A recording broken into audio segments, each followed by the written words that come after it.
Friends, welcome. आज हम बात करेंगे पेनलेस डिलीवरी के बारे में। कहते हैं कि माँ बनने के लिए थोड़ा दर्द लेना पड़ता है, पर आजकल ऐसी टेक्निक्स आ गई हैं या ऐसे इंजेक्शन आ गए हैं जिसके थ्रू ये पेन काफ़ी हद तक कम किया जा सकता है। कहते हैं कि लेबर का पेन इतना ज़्यादा होता है जैसे आपकी सारी हड्डियाँ शरीर की एक साथ टूट रही हो। तो कैसे कोई बर्दाश्त कर पाता है और कैसे कोई बर्दाश्त नहीं कर पाता है, इस पे डिबेट आज तक है, क्योंकि हर पेशेंट का पेन का थ्रेशोल्ड भी अलग होता है पेन सहने का, और ये भी सच है कि सबको एक जैसा पेन नहीं होता। तो अगर आपका ये पहला बच्चा है तो पेन के डर को अपने मन से निकाल दीजिए, क्योंकि अगर आप डर में रहेंगी, अगर आपको ये डर लगता रहेगा कि मुझे पेन होगा, तो पेन आपको होने से पहले ही ज़्यादा महसूस होने लग जाएगा। इसलिए आप रिलैक्स रहें और आप ये सोचें कि आपको पेन कम होगा, क्योंकि कुछ पेशेंट्स गॉड की तरफ से ब्लेस्ड होते हैं जिनको कि लेबर बहुत ही स्मूथली निकलता है और उनको बहुत ज़्यादा पेन नहीं होता है। अगर आप एक्सरसाइज करते हैं, अपनी प्रेगनेंसी में एक्टिव रहते हैं, आपका बेबी वेट एवरेज की तरफ है, आप नीचे ज़्यादा से ज़्यादा बैठते हैं, आप इंडियन टॉयलेट्स यूज़ करते हैं, तो आपकी मसल्स इस तरह की होती है कि बेबी काफ़ी हद तक पेल्विस के अंदर डीप पोजीशन ले लेता है और आपका लेबर पेन का ड्यूरेशन भी कम रहता है और लेबर ईजी जाता है। इसके अलावा अगर आप लेबर का शुरू का टाइम काम करते हुए घर में निकाल देते हैं तो वो भी जो लेटेंट फेज़ का टाइम होता है 12, 14, 18 घंटे का, जिसमें कि सर्विक्स धीरे धीरे ओपन हो रहा होता है, अगर उस टाइम में आप बिज़ी रहते हैं, कोई काम करते रहते हैं, तो भी आपको लेबर का एहसास कम हो जाता है। जो एक्टिव फेज़ होती है जिसमें कि लगभग आपका पानी छूट जाता है, आपका सर्विक्स 3 सेंटीमीटर तक डायलेट हो जाता है, वो वाला पेन काफ़ी सिवियर होता है। उसमें आपको ज़रूरत भी होती है कि आप हॉस्पिटल में ही एडमिट रहें, आपके बच्चे की धड़कन बार बार चेक करनी रहती है। अगर आपको ये पेन अनबियरेबल रखता है तो उस टाइम पे आप एपिड्यूरल एनेस्थीसिया लगवा सकते हैं। ये एक तरह का एनेस्थीसिया एनाल्जेसिया है जिसमें कि आपको पीठ में एक इंजेक्शन दिया जाता है, उसमें एक प्लास्टिक का कैथेटर अटैच रहता है जिसमें टाइम टू टाइम डोज जाती है उस पेन को, जो एक्सेसिव एक्सक्रूशिएटिंग पेन होता है, नॉन बियरेबल पेन, उसको कम करने के लिए। और इसका असर भी सब पेशेंट्स में अलग अलग देखने को मिलता है।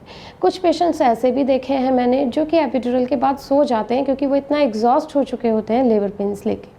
और कुछ पेशेंट्स ऐसे भी हैं जिनको जो पेन रिड्यूस होके, मान लो पेन 70-80% रिड्यूस हो गया, लेकिन वो 20-30% पेन भी उन्हें बहुत ज़्यादा लगता है। तो ये पर्सन टू पर्सन जैसे लेबर पेन वेरी करता है, ऐसे ही एपिड्यूरल का इफ़ेक्ट भी वेरी करता है। पर इन जनरल आप सोच सकते हैं कि आपका 70% तक पेन जो है इससे कम हो जाता है और नॉन बेयरेबल से आप इसको बेयरेबल की कैटेगरी में ला सकते हैं। इसके अलावा कुछ लोगों का ये भी क्वेश्चन होता है कि इससे क्या मुझे कमर दर्द रहेगा, इसके क्या साइड इफ़ेक्ट्स होते हैं। जो मैंने अपने प्रैक्टिकल एक्सपीरियंस में देखा है, वैसे तो आप नेट पे जाओगे तो आपको बहुत सारे साइड इफ़ेक्ट्स लिखे हुए मिलेंगे पढ़ने के लिए, लेकिन प्रैक्टिकली जो कॉमन साइड इफ़ेक्ट होता है वो है हेडेक। कुछ पेशेंट्स को इसके बाद हेडेक की प्रॉब्लम हो सकती है, पर वो ज़रूरी नहीं है कि सबको हो, कुछ पेशेंट्स को मैंने कहा। इसके अलावा कोई अभी तक मेरे सामने ऐसा कोई केस नहीं आया जिसको कोई बहुत लॉन्ग टर्म प्रॉब्लम रही हो या कोई बहुत ही ऐसा साइड इफ़ेक्ट हुआ हो जिससे कि इनको बहुत ज़्यादा प्रॉब्लम हो गई हो।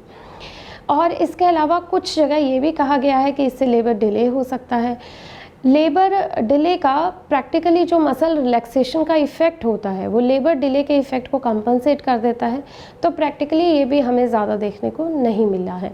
इसके अलावा कुछ पेशेंट्स को ऐसे होता है कि बेबी नीचे कैसे आएगा पेन्स के बिना, तो मैं ये बता दूँ, इसमें आपको पेन्स होते हैं पर आपको महसूस नहीं होते हैं। दोनों चीज़ों में फ़र्क है, एक आपको पेन नहीं होना और एक आपको महसूस नहीं होना।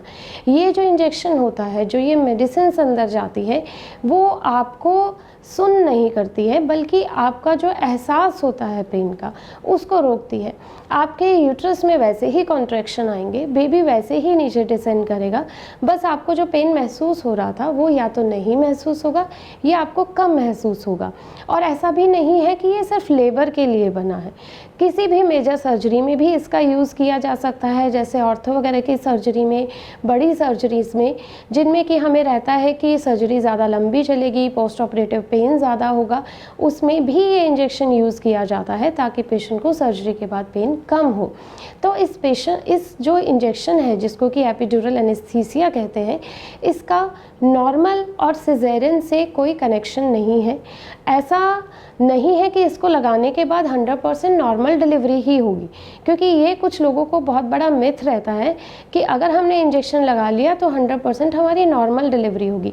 ये इंजेक्शन सिर्फ पेन रिड्यूस करता है। जो सिजेरियन में लैंड होने के इंडिकेशंस होते हैं, जैसे कि बच्चे को डिस्ट्रेस होना या बच्चा बाहर नहीं निकल पाना, बच्चा गुड साइज़ होना, वो इंडिकेशंस इसमें भी रहते हैं। लेकिन जो ऑब्स्टेट्रिशियन होते हैं वो सारी कंडीशंस असेस करके अगर उन्हें लगता है कि हाँ 99% नॉर्मल डिलीवरी होने के चांसेस हैं या 90% चांसेस है कि ये डिलीवरी नॉर्मल हो जाएगी, उन्हीं केसेस में हम सेलेक्ट करके एपिड्यूरल एनेस्थीसिया लगाते हैं। तो आप अपने डॉक्टर पे ट्रस्ट करें। डॉक्टर जैसा कहता है, अगर वो आपको कहते हैं कि आप फिट होते हैं एपिड्यूरल की कैटेगरी में, तो आप एपिड्यूरल एनाल्जेसिया ले सकते हैं। और इससे ऐसा कुछ नहीं है कि आपकी मातृत्व की फीलिंग कम हो जाएगी। जैसा कि लोगों को लगता है कि अगर मैं लेबर पेन्स नहीं लूँगी तो I will not be a good mother, ऐसा कुछ नहीं है। ये आपका राइट है कि अगर आप पेन कम करना चाहते हैं तो आप पेन कम कर सकते हैं। आप वैसे ही मदर बनेंगी जैसा कि दूसरा पेन लेके महिलाएं मदर बनती हैं। इसके अलावा कुछ लोग पेनलेस डिलीवरी से मतलब लेते हैं सिजेरियन डिलीवरी से। जैसा कि मैंने आपको बता दिया, ये इंजेक्शन अलग होता है। सिजेरियन एक बिल्कुल ही अलग प्रोसीजर है। उसमें जो एनेस्थीसिया लगता है वो यूजुअली स्पाइनल एनेस्थीसिया होता है, जिसमें नीचे के हिस्से को सुन्न किया जाता है। सिजेरियन में सिजेरियन करते वक्त बिल्कुल पता नहीं चलता है, लेकिन नॉर्मल डिलीवरी में डिलीवरी होने से पहले पेन होता है, डिलीवरी होने के बाद वो पेन गायब हो जाता है।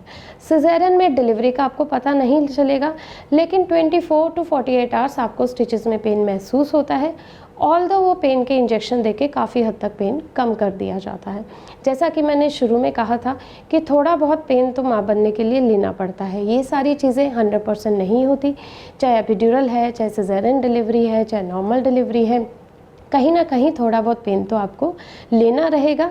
और वो पेन इतना ज़्यादा नहीं होगा कि आप उसे सहन नहीं कर पाएँ। इसलिए ये चीज़ें अपने दिमाग से निकाल दें, रिलैक्स रहें, एक्सरसाइज करें, अच्छा खाएं, अपने डॉक्टर पे ट्रस्ट करें, और जो भी मोड ऑफ़ डिलीवरी आपको सजेस्ट किया जाए या आपको लगे कि मुझे ये मोड ऑफ़ डिलीवरी करना है, तो आप उसके लिए बिल्कुल निश्चिंत होकर ऑप्ट कर सकते हैं। आई थिंक आपको ये वीडियो में कुछ इन्फॉर्मेटिव जानकारी मिली होगी। अगर आपको ये पसंद आए तो आप लाइक और शेयर करें।